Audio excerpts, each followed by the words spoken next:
Kudüs, Mescid-i Aksa, Gazze, Filistin, dehşetin, vahşetin yaşandığı mübarek mekanlar. 80 yıla yakındır Siyonist, gasip bir güruhun saldırısıyla karşı karşıya kalan İslam beldeleri.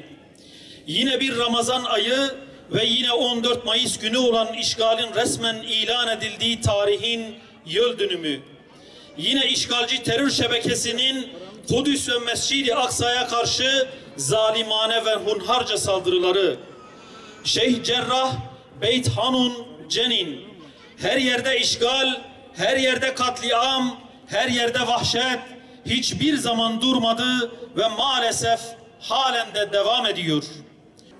Daha önce de dile getirdiğimiz gibi Siyonist işgalcilerin pervasızlığı onların gücünden veya cesaretinden kaynaklanmıyor. Onların saldırılarını her gün biraz daha genişletmelerinin en büyük nedeni İslam dünyasının dağınıklığı, duyarsızlığı ve kutsallarımıza yaptıkları saldırıları sözlü olarak kınamakla yetinen İslam ülkeleri yöneticilerinin samimiyetsizliğidir.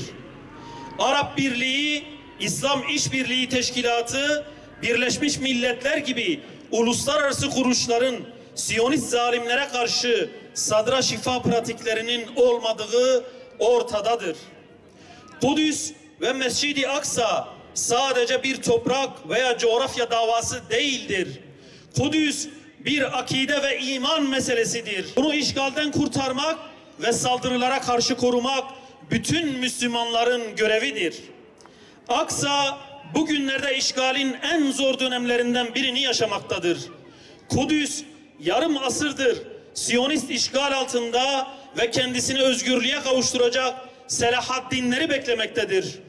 Evvelki akşam Kudüs minarelerinden imamlar "Eyne Selahaddin, eyne Selahaddin, Selahaddin nerede?" diyerek hepimizin yüreğini dağladılar. Yoğun saldırıların olduğu günler dışında maalesef gündemimizde hak ettiği yeri bulamamaktadır.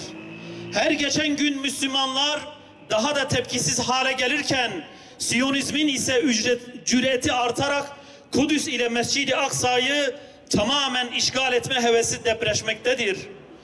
Bugün İslam coğrafyasının dört bir tarafında dünya müstekbirlerine karşı Müslüman halkların haklı ve büyük direnişi devam etmektedir. Ama Kudüs ve Mescid-i Aksa direnişi Müslüman halkların direnişinin en stratejik noktasıdır ve direnişin mihveridir.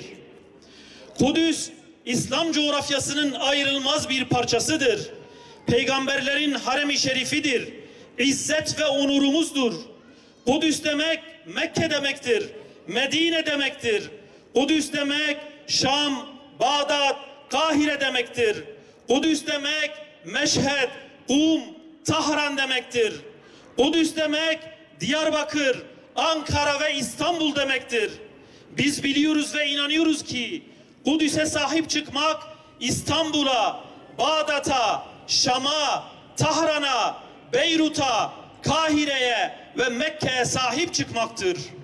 Efendimiz Aleyhisselatu Vesselam henüz o zaman için fethedilmemiş Kudüs'ün ve Mescid-i Aksa'nın önemini bildirmek için böyle buyurmuştur. Zeytinyağı bir semboldür. Bize düşen tarih boyunca vahyin, tebliğin ve mücadelenin merkezi olmuş bir beldeye sahip çıkmak, oranın bir İslam şehri olması için her türlü desteği o topraklara vermektir. İşgal asla kabul edilmeyecektir. Artık sözün bittiği noktadayız. Bütün Müslümanların ortak davası olan Kudüs'ün özgürlüğüne kavuşturulması siyasi ve şer'i görevimizdir. Aramızdaki her türlü siyasi ihtilafa, çekişme, ayrılık ve bölünmüşlük bir kenara bırakılmalı, etrafı bereketli kılınan Kudüs davası etrafında kenetlenmeliyiz. Sokak sokak işgale karşı direnen kardeşlerimizle öyle bir dayanışma içerisine girelim ki Siyonistlerin işgal planı kursaklarında kalsın. Biz bugüne kadar her zaman Filistinli kardeşlerimizin yanında olduk. Bundan sonra da olmaya devam edeceğiz. Kudüs'ün özgürlüğüne kavuşması için atılacak her adımı desteklemeye hazır olduğumuzu buradan bir kez daha ifade ediyoruz. Aksa'mıza yapılan bu alçakça saldırıları kabul etmediğimizi en gür sesle dile getirmeliyiz. Müslümanlar her nerede olurlarsa olsunlar bu saldırıları telin etmek ve kendi ülkelerinin yöneticilerini harekete geçmeye zorlamak için seslerini yükseltmelidirler. Mescid-i Aksa'yı savunmak sadece Filistinlilerin değil, bütün ümmetin görevidir. Bu nedenle Aksa'yı en ön cephede savunan müminler asla yalnız ve yardımsız bırakılmamalıdır. Ey İslam ülkelerinin yöneticileri, sizler yeri geldiğinde İsrail bir terör devletidir diyorsunuz ki doğru söylüyorsunuz. İsrail bir terör şebekesi ise o zaman teröre ve teröristle her türlü yardım suçtur. Siyonist vahşeti sadece kınamakla yetinmeyin. Siyasi, ekonomik, askeri, diplomatik alanlarda somut yaptırımlar için ivedilikle adım atın. Yüce Allah İsra suresinde şöyle buyurmaktadır. Fakat siz eğer yine fesatçılığa dönerseniz biz de sizi yine cezalandırırız. Biz cehennemi kafirler için bir hapishane yaptık. Hamas'a selam, direnişe devam. Hamas'a selam, direnişe devam. Direniş, Tel Aviv'in kalbine atılan füzelerle ve tamamen kendi planları doğrultusunda saati dahi şaşmadan cevap verebiliyor. Bütün dünyaya büyük bir gururla sundukları ve arkasına saklandıkları için kendilerini güvende hissettikleri demir kubbe Gazze'den atılan füzelerle delik deşik olmuştur, kevgire dönmüştür. Hamdolsun direniş bugün bütün ambargolara, ablukalara ve normalleşme diye yutturulan bütün ihanet girişimlerine rağmen sarıldığından çok daha donanımlı ve çok daha güçlüdür. Rabbimiz direniş erlerinin güçlerine güç, cesaretlerine cesaret katsın. Zalimlerin kalplerindeki endişe ve korkuları arttırsın inşallah. Ve dün gece şunu gördük ki dünyanın süper silahlarına sahip olduğunu iddia edenlerin yuvası örümcek ağı gibi zayıf bir yuvadan başka bir şey değilmiş. Tekbir! Allahu Ekber! Tekbir! Allahu Ekber! Tekbir! Allahu Ekber! Müslüman uyuma, El Aksa'ya sahip çık. Müslüman uyuma, El Aksa'ya sahip çık. Müslüman uyuma, El Aksa'ya sahip çık. Bu savaşta kazanamayacaksınız. Kararımızı aldık. Mücadelemizi azimle sürdüreceğiz demişti. Hamdolsun dediği gibi de oldu. Terör şebekesi ve Netanyahu bu sözün ciddiyetini ve ağırlığını bugün Tel Aviv'i vuran füzelerden sonra çok iyi anlamıştır.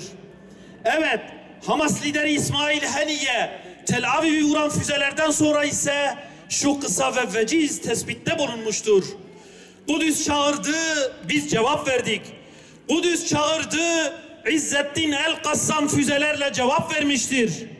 Bugün biz de diyoruz ki burada, Kudüs çağırdı da biz kadınımızla, erkeğimizle, gencimizle, yaşlımızla ve çocuklarımızla meydanlara indik. Ve meydanlarda Kudüs direnişini ve direniş erlerini selamlıyoruz. Tekbir! Allahu Ekber! Tekbir! Allahu Ekber! Tekbir! Allahu Ekber! Oluk kan aksa, kurtulacak El Aksa.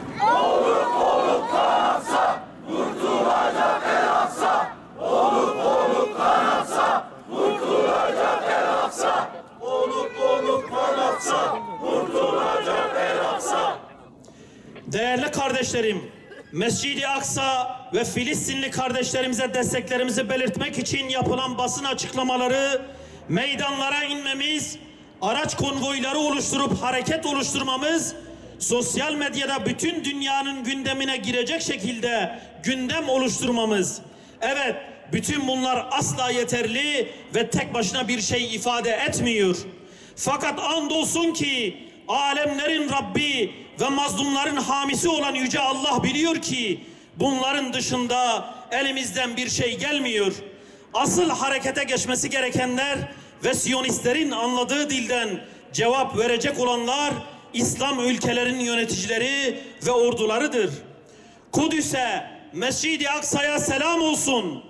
Mescid-i Aksa'nın, Şeyh Cerrah'ın korkusuz gençlerine ve çocuklarına selam olsun. Direniş erlerine selam olsun.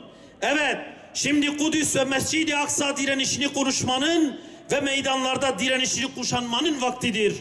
Ümmet olarak ittihadı, vahdeti konuşmanın vaktidir. Euzubillahimineşşeytanirracim. Bismillahirrahmanirrahim.